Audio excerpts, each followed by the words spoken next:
29 март асосгузори сулҳу ваҳдати миллӣ пешвои миллат президенти ҷумҳурии Тоҷикистон муҳтарам Эмомалӣ Раҳмон дар мавзеи Сомғори ноҳияи Бобоҷон Ғафуров бо раванди бунёди токзори нав шинос шуда дар маросими ба истифода додани хати оби полезӣ иштирок намуданд.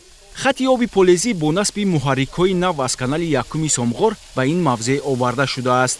Иқдоми обёрии заминҳои мавзеи Сомғор бо мақсади истифодаи пурсамару мақсадноки заминҳо аз ҳисоби маблағҳои мақомоти иҷроияи ҳокимияти давлатии вилояти Суғд амалӣ гардид. Ин раванд барои ба гардиши кишоварзӣ ворид намудани қитъаҳои нав, пешгирӣ аз шӯршавии заминҳо, барқарор ва бунёди боғу токзорҳои замонавӣ мусоидати фаъол хоҳад кард. Ба сарвари давлат иттилоъ дода шуд, ки зиёда аз 22 000 гектар заминҳои корами ноҳияи Бобоҷон Ғафуров тариқи пойгоҳҳои обкашии барқӣ бо оби полезӣ таъмин карда мешаванд.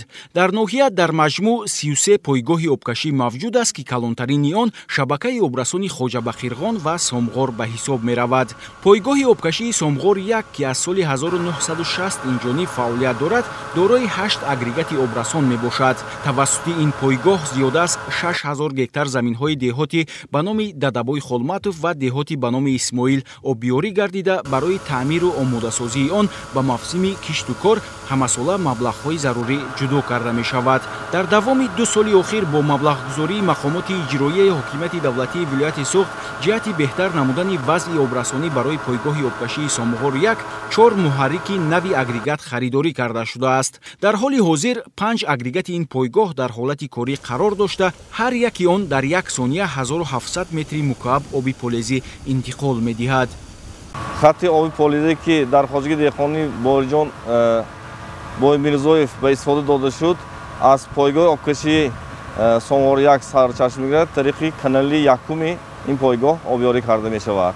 Аз нав кардани муҳаррикҳои барқи ин пойгоҳи обкашӣ аз тарафи мақомоти иҷроии ҳокими давлати вилоят маблағгузорӣ карда шудааст. Соли гузашта барои харидорӣ намудани 2 муҳаррики барқи 2000 киловатта маблағгузорӣ карда шуд, васф карда шуд ва соли 2023 бошад, боз 2 агрегати дигар харидорӣ карда шуд, ки ҳоло 4 агрегати нав насб карда шудааст, фаъолият карда истодааст. дар натиҷаи солҳои бисёр истифода бурдани муҳаррикҳои барқи дастгоҳи обкашӣ хеле фарсуда шуда буданд. Якчанд заминҳо ба пуррагӣ обёрӣ карда мешуд. Мана ҳоли бо баробари мана соли гузашта ва имсол дар натиҷаи харидорӣ кардану насб шудани ҳамин муҳаррикҳои барқӣ мо метавонем то 6 000 гектар заминро ба пуррагӣ бо об таъмин намоем.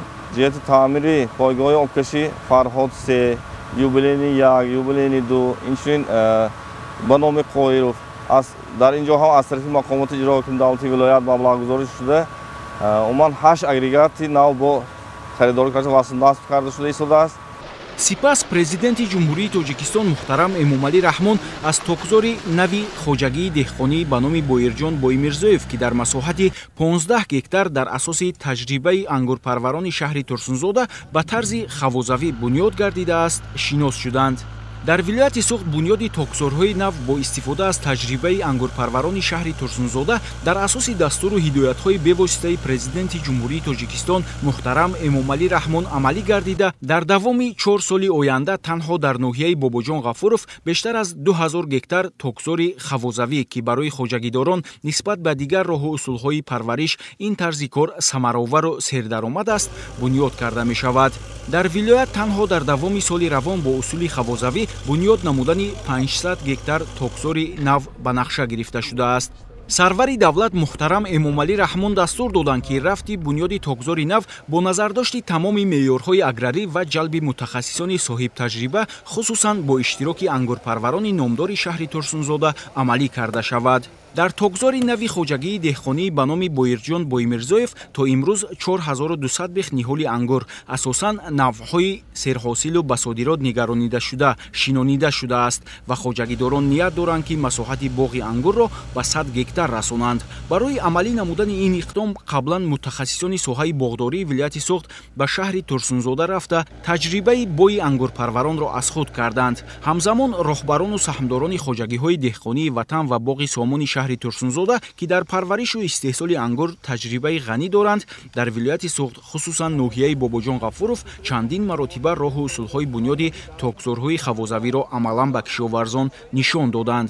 ҳадаф аз роҳандозии ин тадбир амалан хубтару беҳтар омӯхтани нозукиҳои бунёди токзор буда, бо ин восита барқарор ва васеъ кардани боғоти ангур дар вилоят мебошад. Истифодаи босамари таҷрибаи мазкур имкон медиҳад, ки дар оянда истеҳсоли ангур зиёд гардида, содироти он ба хориҷи мамлакат бештар карда шавад. Ниҳоли ангур низ аз хоҷагиҳои токпарварии шаҳри Турсунзода дастрас карда шудааст. дар хоҷагии мо анамин 36 гектар ангурзор соли 1960 бунёд шудагӣ буд.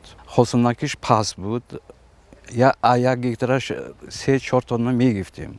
токзори наве ки мо аз нав бунёд кардем ба тарзи ҳавозавӣ аз 1 гектараш то 60 тонна ҳосил гифтан мумкин.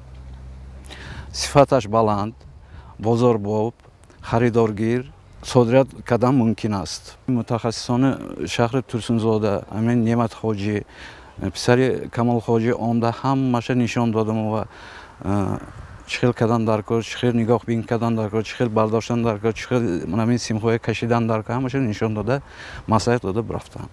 آینده و تصمیم گرفتیم که همین ماندگی زمینه قریب که با 20 گکتار زمینه با طرز حوزه تاکزار بنیاد میکنیم.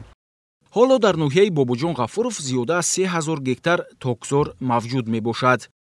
баҳри таъмини иҷрои дастуру супоришҳои паёми навбатӣ асосгузори сулҳу ваҳдати миллӣ, пешвои миллат, президенти ҷумҳурии Тоҷикистон ҷаноби оли муҳтарам Эмомалӣ Раҳмон ва барои таъмин шудани яке аз ҳадафҳои стратегии мамлакат ин таъмин намудани амнияти озуқаворӣ, имрӯз кишоварзони нови Бобоҷон Ғафуров тасмим гирифтаанд ки бо усули нав токи ҳавозавӣ бунёд намоянд ва имрӯз токи ҳавозавӣ манфиати он дар он мебошад ки ҳосилнокӣ баланд дорад, яъне барои деҳқон фоидаовар мебошад.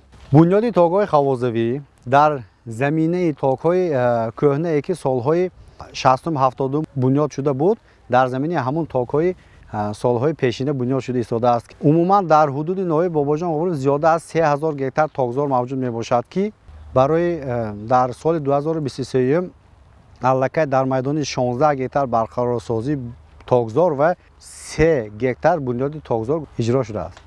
пешвои миллат муҳтарам Эмомалӣ Раҳмон зимни суҳбат бо хоҷагидорон бо назардошти вазъи кунунии ҷаҳони муосир, аз ҷумла норасоии маводи ғизоӣ дар баъзе аз кишварҳои дунё таъкид намуданд, ки ҷиҳати истифодаи мақсадноку бо мавриди заминҳои дар ихтиёр дошта ва бо ин роҳ афзоиш додани ҳаҷми солонаи истеҳсоли маҳсулоти босифати ватанӣ тадбирҳои зарурӣ амалӣ карда шавад.